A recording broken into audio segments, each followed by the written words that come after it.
Akala ko dati yung buhay namin puro lang kamalasan, kasabay ng pagpasok ko sa mundo ng paangasan. Pero ayos lang kasi ito ang gusto kong lakaran. Nagulat sila nung biglang lumipad yung akala nilang basahan. Teka muna, dahan-dahan, wag masyadong malakas. Pumuputok na sa loob kasi maraming palabas. Baka meron dyang galit pero hindi lang nila malabas. Hindi kasi ako makasarili kaya pati sila hinilang pataas.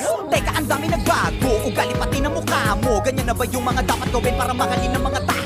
Sa bagay sanay ka naman, no respeto daw kahit pa ba. No, kung gusto nyo ng respeto, tanungin nyo na sila kung magkano. Huwag magpapakapekto, kala mo may perfecto. Lalo pag nagsalita na yung mga yang kala mo walang depekto. Samantalang ako ginawa ko lang lahat ng ito ng puro diretsyo. Habang ikaw kailangan may siraan ka para lang makaasenso. Para ka lang chismoso, ginawan na lahat ng kwento. Isa kang kupal na manunulat, ya puro ka lang invento. Tinapakan, inangasan, sinabihan, umalis na lang ako rito. Nilabanan, hinayaan, kaya ngayon ako na ang bago paborito.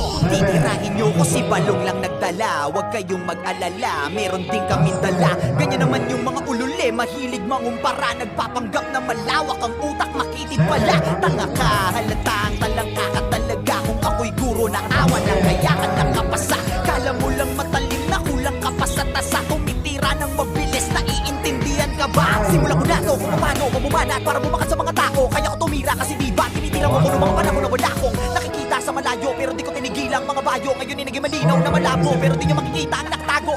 Kala mo yun na di patapos, mga tira ng dila ko di patapon. Nakapila ka di ba, halika ngayon para malaman nila yung kuting sa leon. O siya, sige na, malakas ka na nun. Dapat alam mo na yung panahon, samantalang ako isa na yung